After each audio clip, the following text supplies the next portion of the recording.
You're standing on a corner in East Cleveland at 2 in the morning.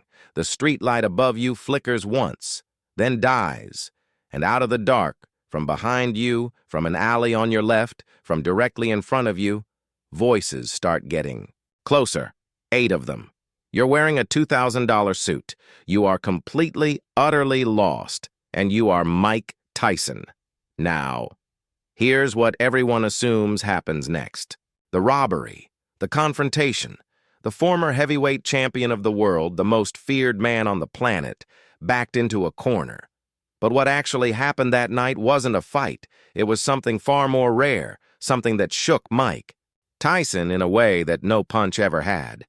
And by the time the sun came up over Cleveland, the baddest man alive had been changed, not by violence, but by 8 young men that the world had already decided were dangerous. Stay with me. October 8th, 1998. Cleveland, Ohio. Mike had been in the city for a charity boxing exhibition, one of dozens he'd done over the years. Youth programs, community fundraisers, the kind of work that never made the front page. The event ran late. The after-party ran even later, and somewhere after midnight, Mike made a decision that seemed simple enough at the time. He'd walk back to his hotel, no driver. No entourage. Just him and the night air. He liked it that way sometimes. The quiet. The ability to just think without someone hovering over his shoulder. The problem was that Cleveland at night looked nothing like Cleveland during the day. Streets. He thought he recognized bent into each other in the dark. A familiar landmark turned out to be 3 blocks from where he remembered it. 1 wrong turn became 2. 2 became 5. What should have been a 15-minute walk stretched into an hour of dead ends and growing unease. And then the street light went out. Mike Tyson stood on a corner he couldn't name, in a neighborhood he definitely shouldn't have been in a suit that screamed, "I don't belong here." He heard the first voice from behind him, maybe 30 feet back. "Yo, you see that?" He turned slowly. 2 young men, dark clothes, moving with. The kind of deliberate reading the room stride that you learn when you grow up somewhere that requires you to read every room. The second voice came from his left, from the alley between 2 abandoned buildings. "I see it. That can't be who I think it is."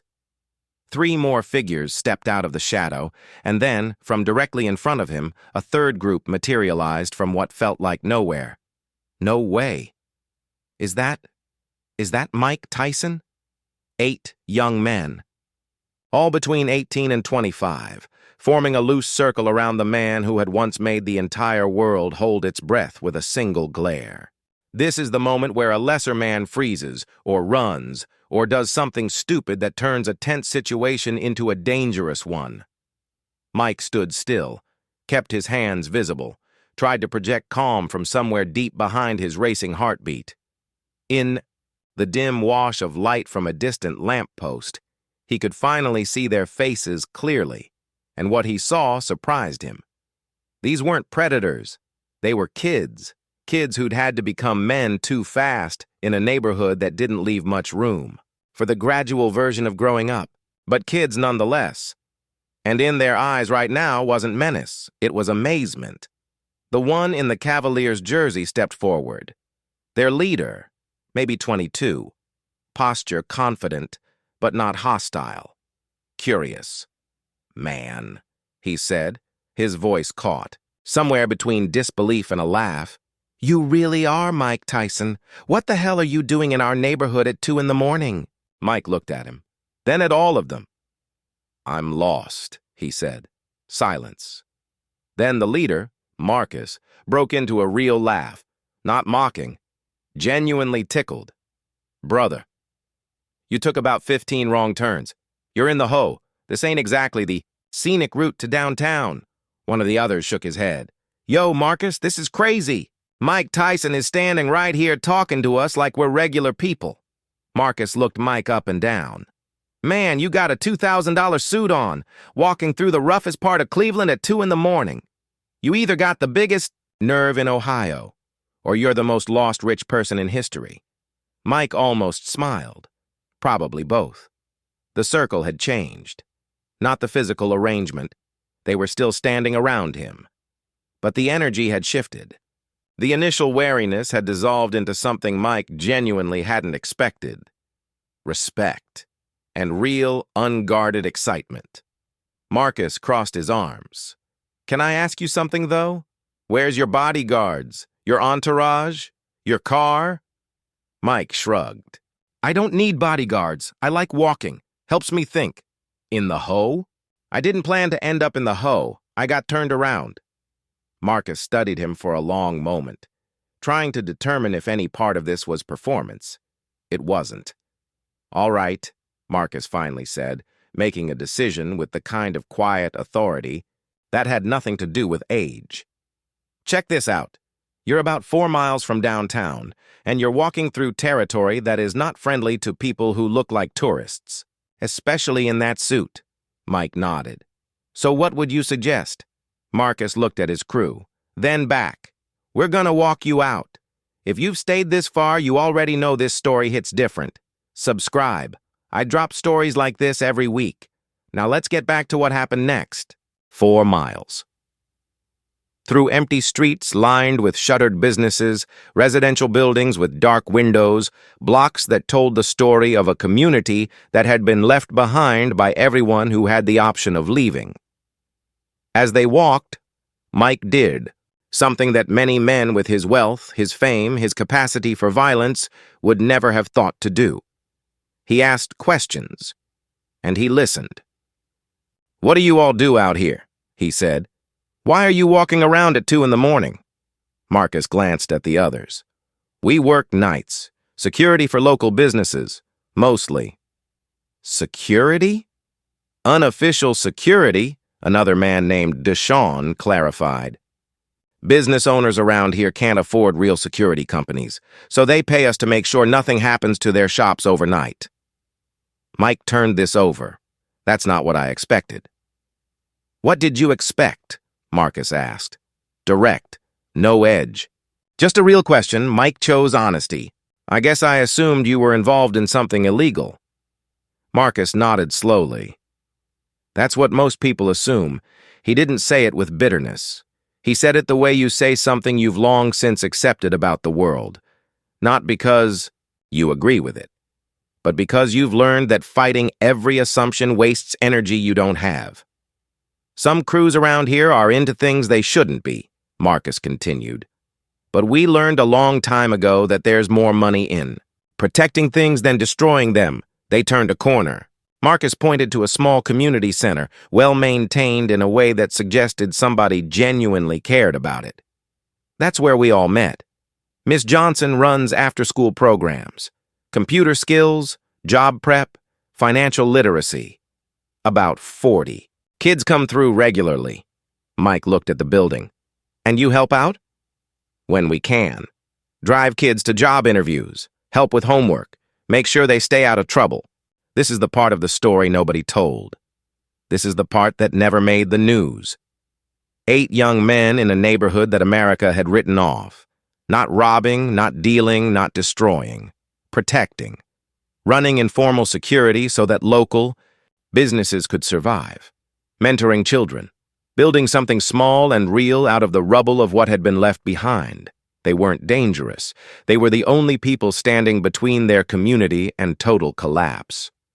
20 minutes into the walk, they reached a well-lit intersection.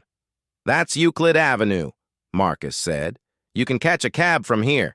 You'll be safe." Mike didn't move to leave. "Marcus." He turned to face him. "Can I ask you one more thing?" "Shoot." "What's your long-term plan? The security work is good, but what do you actually want?" Marcus was quiet for a long moment.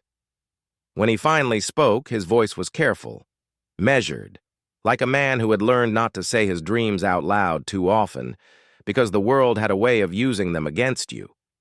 "I want to start a legitimate security company. Get licensed, get insured, hire people from the neighborhood who need work. Turn what we're doing into something official." "What's stopping you?" "Startup costs. Getting bonded, getting the licenses. It takes money we don't have." Mike reached into his suit pocket and pulled out a business card. He held it out to Marcus. "Call me next week," he said. "I want to hear your business plan." Marcus stared at the card. "Are you serious?" "Dead serious. What you're doing out here, protecting your community, helping kids, building something positive, that's exactly the kind of initiative I want to support." Deshaun shook his head slowly. This night just got a whole lot weirder. Mike shook hands with each of them. 8 handshakes. Real ones. The kind that means something. And then, before he stepped toward the light of Euclid Avenue, he stopped. "Marcus, when I first saw you all tonight, I'll be honest. I was nervous, but you've shown me something tonight about character, about what it means to actually look after people." Marcus met his eyes. "Mr. Tyson, we grew up watching you fight, but tonight we learned something about you that's got nothing to do with boxing. You treated us with respect when you could have been afraid or dismissive. That means something out here. Silence. The kind of silence that only happens when 2 people have said something real to each other."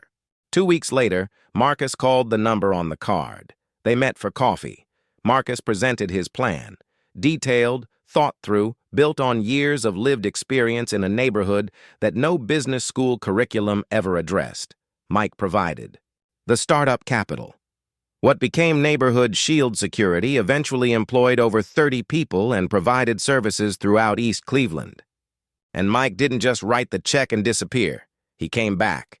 He visited Miss Johnson's community center. He funded programs for kids. He showed up, not for cameras, not for press releases, but for the 40 children who needed to see that success was possible regardless of the street they grew up on. October 8th, 1998, 2 in the morning, East Cleveland. The night the most dangerous man in the world got lost and found something he wasn't looking for. Here's the thing about assumptions. We make them to protect ourselves. We build them like armor around the things we're afraid of. We point at a neighborhood, at a group of young men, at a broken streetlight on a dark corner, and we decide we already know the story. But Mike Tyson, a man who grew up in Brownsville, who knows what it is to be the assumption in someone else's fear? He didn't do that. He stood still. He kept his hands visible. He asked questions. And 8 young men, who the world had already written off as dangerous, turned out to be the most responsible people on that street. Sometimes the most violent thing in a neighborhood isn't the people who live there. It's the story everyone else keeps telling about them. And sometimes, if you're lucky, if you're humble enough, if you're lost enough, you find your way into the truth of it at 2 in the morning, on a corner you can't name, in a suit that cost more than the rent. The most dangerous assumption you can make about a person is that you already know who they are.